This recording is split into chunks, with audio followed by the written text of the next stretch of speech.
good, especially toward the end of the season last year. It's a tough task to deal with, but when you got a good group of coaches, like Coach Sash said, we have some good guys on the defense side of football. That's going to help us get to where we need to get to for sure.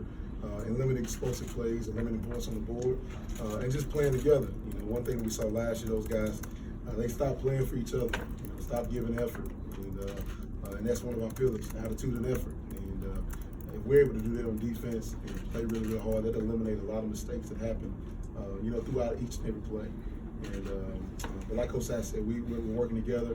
I think with what our offense does will help the defense, being able to get on and off the field and not having the defense out there a lot, but being able to run the football and continue to get first downs. That most definitely is a defensive friend. Right. Who's some of the guys that are standing out right now that you would say look out for in the season? Well, we always start up front. You look at a guy like G.G. Robinson, senior.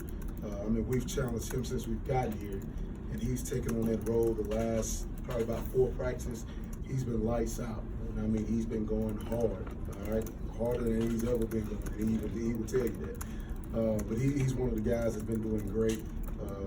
Staying up front, you got a guy like Ty Tyler who's coming in, grad transfer, doing an amazing job for us. Very, very strong, very knowledgeable of the game, and quick and able to get out to the pass rush, and that's what we need for sure.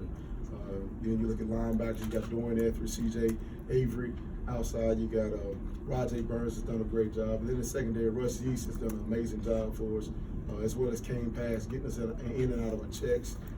And in the corner, you got, Marlon Jackson has really turned heads with how he's practicing the last couple of days. Very pleased with him. But as a group, I just think we're getting better each and every day. We took a step back today in the red zone, but that's a work in progress for sure.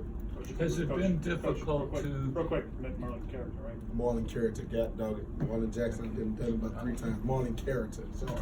Has it been difficult, or how difficult, if at all, has it been to, you've got a completely different system than the previous ones, and they've had different coaches for so many years, so how is that process? It was tough at first, implementing it in the spring. But I think those spring practices most definitely has helped.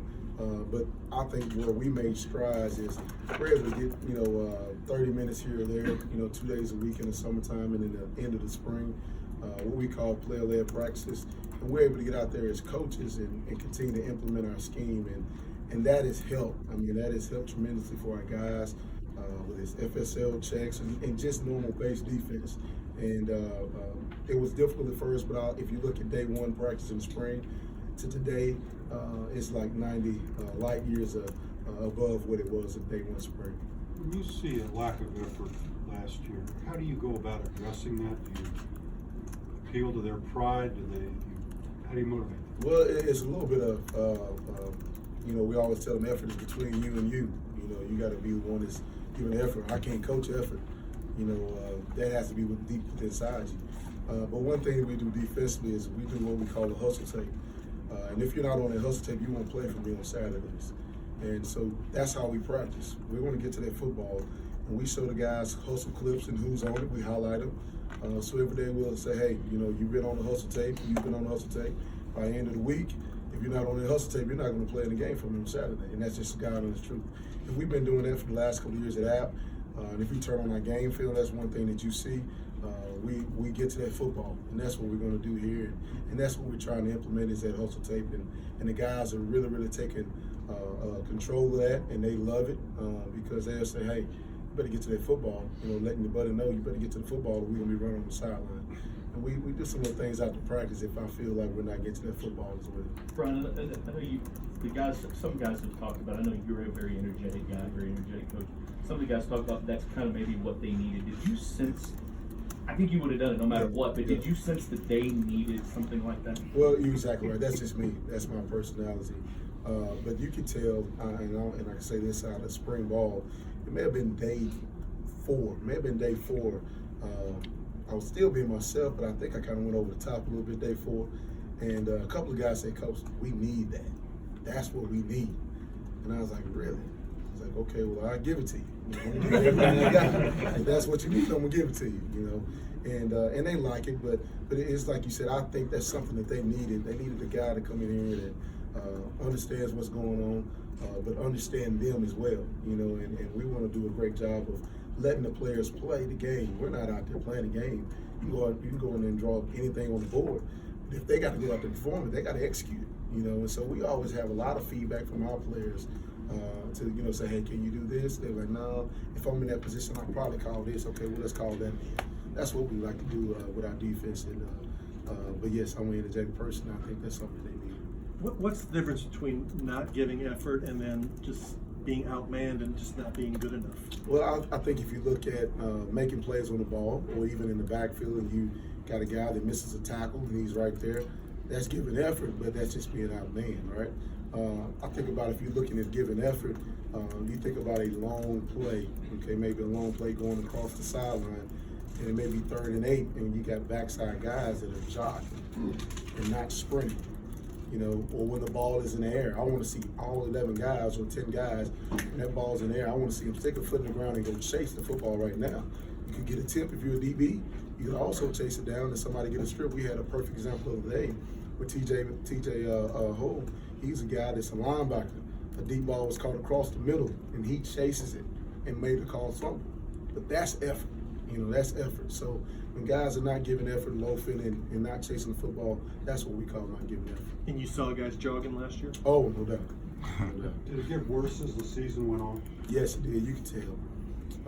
No doubt. You can tell toward the end of the season was, you know, they played, but they didn't play for each other, and they gotta tell you that themselves.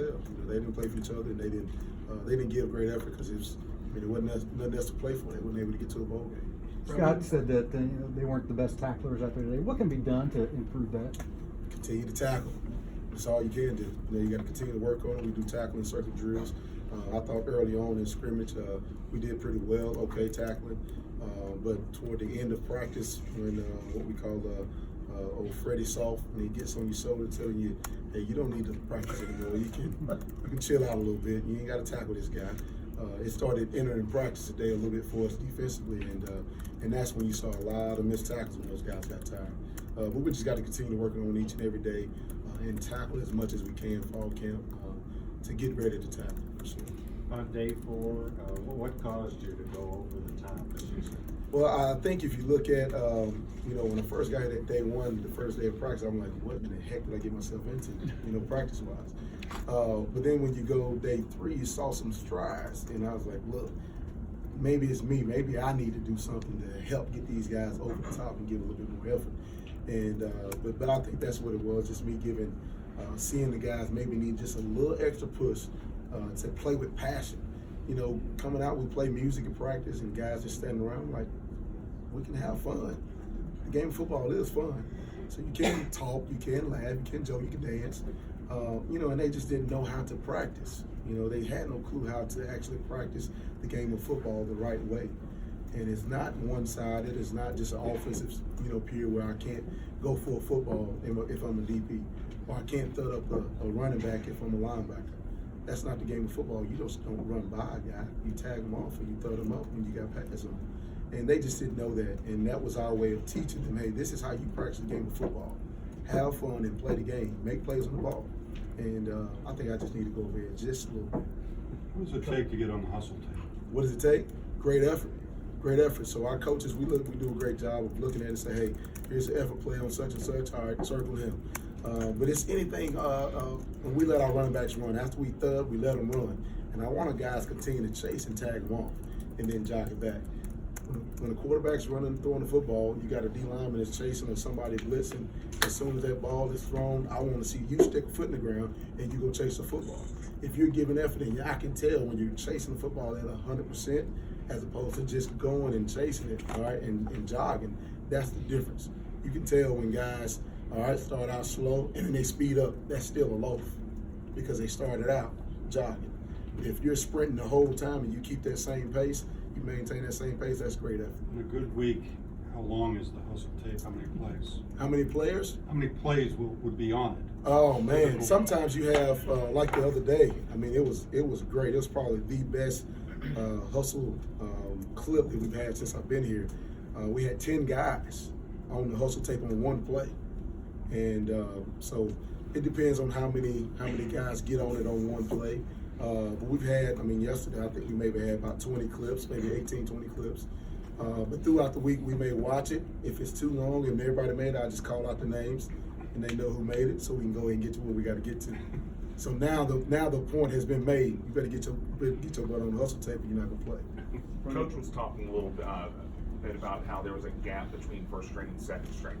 What are you seeing out there, and are you getting a chance to really develop some of those second stringers, or are you focused right now on getting first stringers the reps and so forth? No, you most definitely have to develop a second string for sure, because if one of those first guys get hurt, that second guy, he's in there, right? So you got to continue to develop those guys for sure. But you do see a little gap, you do, and some of it is not just necessarily talent-wise. I think some of that is just mental aspect of it. You got a couple of guys that were not here in the spring that are in that too deep right now that still don't know the scheme, like the back of their hand.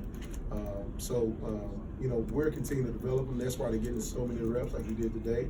And when those guys want a little extra meeting time, we give them a little extra meeting time. But we got to continue to just give them reps. Those guys need reps. You can get up there on the board all day long you want to. You can get up there and give them a sheet of paper.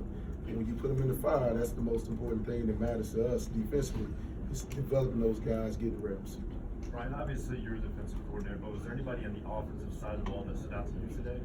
Oh man, I mean, you look at, I think the offensive line did a good job, especially in the red zone. All right, that's kind of what we call fourth quarter. Those guys did a really good job of pushing the pile and creating running lanes for those backs. And I thought they did a really good job. And of course, think of receiver-wise, you think about, Tutu. I mean, who's gonna cover the kid? I mean, the sucker's quick as all get out. He does a really good job getting open, and I think our tight ends have done a really good job this fall camp of blocking as well as leaking out on passes and catching some footballs.